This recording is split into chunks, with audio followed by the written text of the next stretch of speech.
Amelia asa naho akangutse nibwo afungura amaso arabona ahantu ari n'agahazi ndetse yambaye ikanzu y'umuhondo arimo kwibaza ahantu ari byamuyobeye ntago arimo kwibuka ko yashimuswe yambaye ikanzu y'abageni. Ako kanya hari umuntu ukingura urugi rw'icyumba arimo kumva afite ubwoba ntago azi ikijya mbere.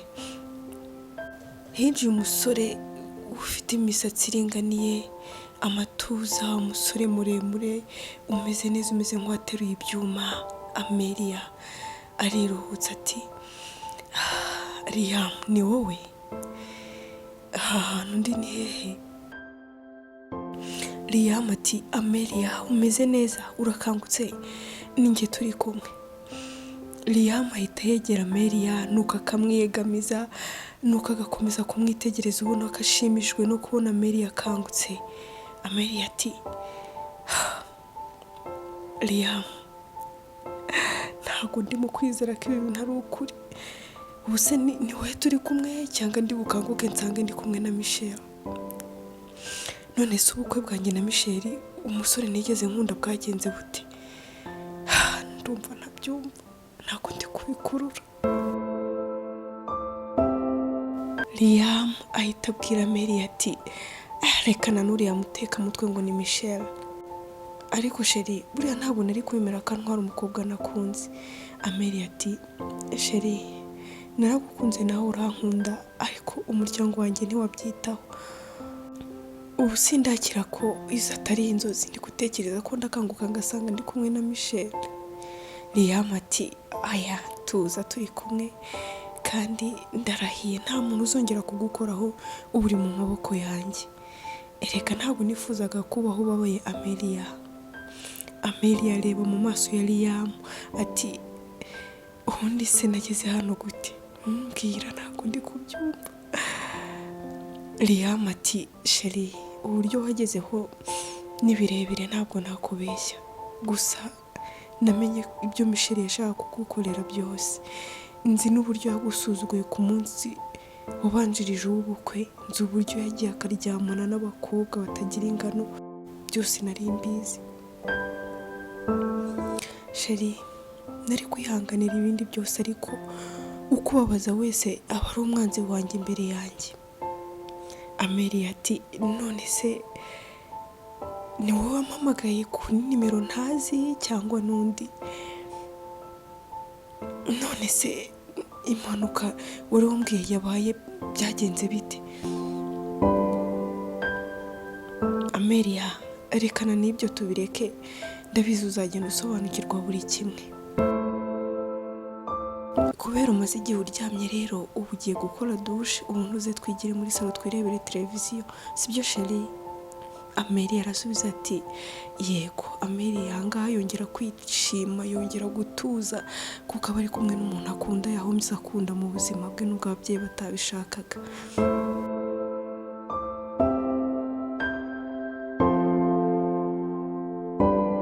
Ahira araganira na mama we mbese urabona ko bahaguye mu kantu. Ahira abwira mama ati ibyumweru bibaye bibiri Amelia yabuze ariko mama ikimbaza n'ukuntu muba mwatiriye hagati muri ryinyo ntacyo mushaka kubikoraho. Mama wa Amelia ati uhore nyumvire ariko se Ahira urabona twakanga mukuru wawe koko ku buryo twabureka gutyo gusa uyu munsi papa we yagiye gutanga itangazo kuri radio ngo turebe ko twazamubona. Ahira ati none se mama none se wowe utekereje umva tuzamubona ari muzima? Mama wa Amelia ati ni hamana pe erega twaramubabaje pe sinkiryama na papa we ntakiryama nuko urara nshikagurika ndimo kurota ibintu bibi ni inzozi mbi gusa mpaka mbyutse rwose.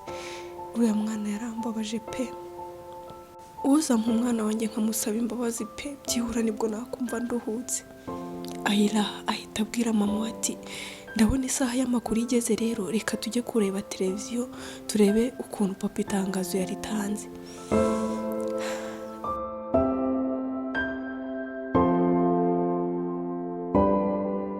Barimo kureba amakuru nibwo babonye umuntu usa neza na Michelle yambaye amapingu. bahita bareba bose bakagwa mu kantu. Umunyamakuru akomeza agira ati umuherwe witwa Michel yatawe muri yombi akurikiranyweho icyaha cyo kwica umubyeyi we kugira ngo asigarane imitungo ya kampani ndetse n'imitungo ye. Umutangabuhamya ni umukobwa utashatse kwivuga amazina, bivuga ko yari yamubeshye ko azamugira umugore nyuma aza kumubeshya. Uyu muherwe kandi ni nyuma y'uko hagaragaye amashusho y'urukozasoni aherutse gushyira ku mbuga nkoranyambaga ari live, ari kumwe n'abakobwa bakora ibintu by'urukozasoni. Ubwo rero yari yasinze kandi afite ubukwe ku munsi ukurikiyeho. Ahera arabyitegereza ati ngwiki ibintu ntabwo byumvikana, ngo ngwiki yishe umubyeyi we.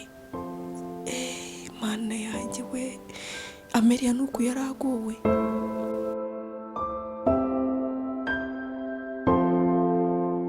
Amelia ari kumwe n'umukunzi we, nuko Amelia ati mukunzi wanjye ndagushimira cyane ko warwaniye urukundo rwacu. Wumva ndi mu marira menshi nigunze iyo nza kubana na Michel. Liam ati erega njye ntacyari kumuhagarika, narabibonaga ko rwose Michel atagukunda. Amelia ati ubu ndakeka ababyeyi banjye barimo kwicuza pe, ibi byose nizere ko bari kubibona. Ubu kwirukira imitungo cyangwa amafaranga bakanshyira ku gitutu ngo ninshakane na Michel, kuko ubu bungutse iki, kuko bari kunguka iki? Liam ati Amelia byose tugiye kubishyiraho iherezo. Hashize ibyumweru 2 tubana mu nzu nka mushiki na musaza, ariko kwihangana birananiye. Ubu nkeneye ko rwose tubana nk'umugore n'umugabo, rwose nibyo bintu numva nkumbuye. Amelia ubu nicyo gihe ngo nsubire kubwira ababyeyi bawe ko ngukunda kandi nkeneye kubana nawe nk'umugore n'umugabo. Amelia ati Chérie, wenda ubwo Michel byarangiye babonye ko ari umuhemu afite n'ubugome bw'indengakamere, wenda ubu bazandikira umudendezo. Chérie, tubyitondemo kuko sinshaka kubona umuntu wongera kugusuzugura pe.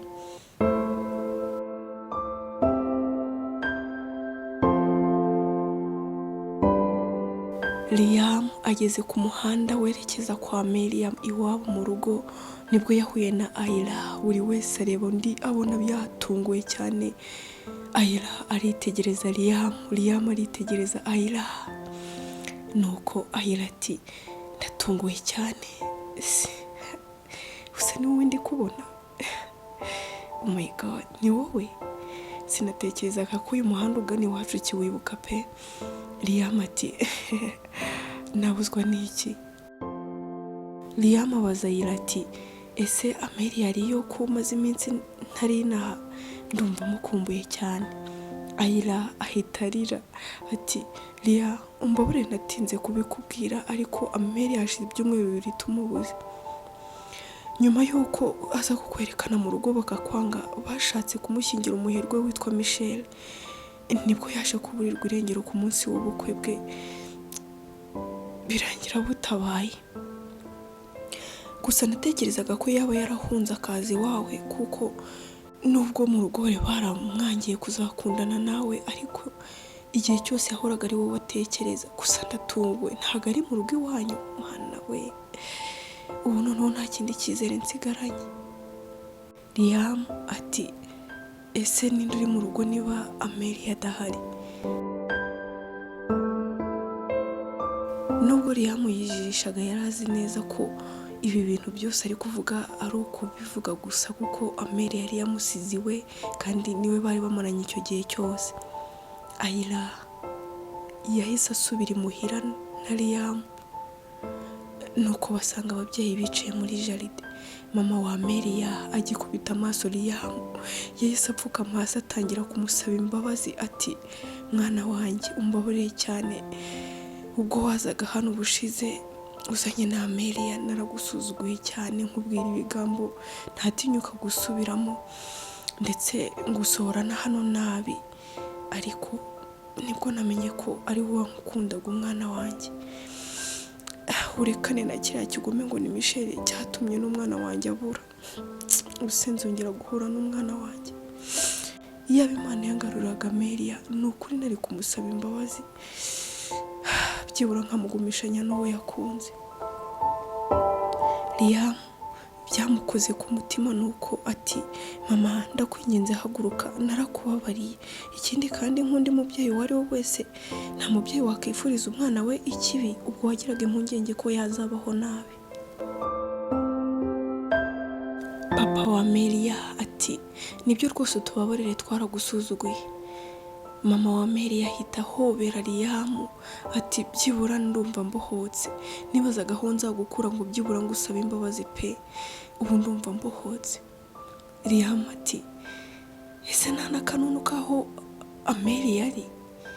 Mama wa Amelia ahita avuga ati mwana wanjye se nta cyizere pe, gusa sinzi impamvu numva umutima wanjye ukomeza kunyereka ko umwana wanjye ahari, gusa ntagomba ndi kubikura ngo menye ahantu ari. Liam arababwira ati ese umbabwiye ko Amelia harameze neza mwabyakira mute? Ndamutse mbonye mukuru wanjye nubwo rwose nahita mpinduka impumyi sinzongere kureba, niwe muntu nkumbuye, niwe muntu nkumbura, nukuri mukuru wanjye yarambabaje cyane. Mama wa Amelia ati wikomeza kuntera agahinda mwana wanjye.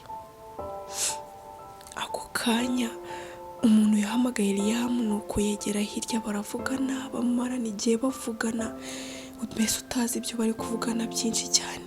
Nibwo Liam yagarutse arababwira ati ubu ngubu tuvugana Amelia nzi ahantu ari.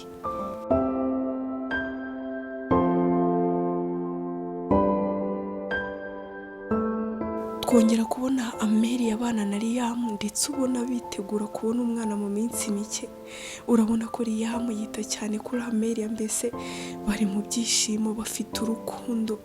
Uwo munsi ababyeyi ba Amelia baba bari buze kubasura, barimo kubitegura, mbese urabona bari gushyashyana mu tuntu twinshi.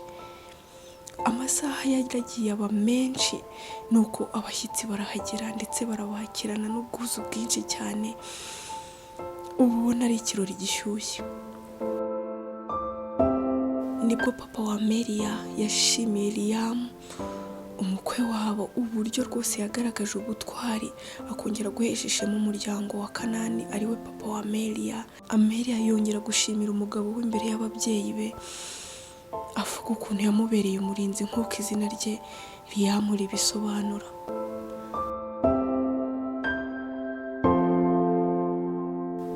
Ndagushimiye wakurikiye iyi nkuru, nizere ko yagushimishije. Inkuru yacu nahirangiriye. Niba utarakora subscribe ndakubutsa gukora subscribe, kandi niba nawe warayikoze uri umuntu w'ingenzi cyane, kora share, like na comment. Duhurire mu yindi nkuru butaha. Murakoze cyane, ndabakunda.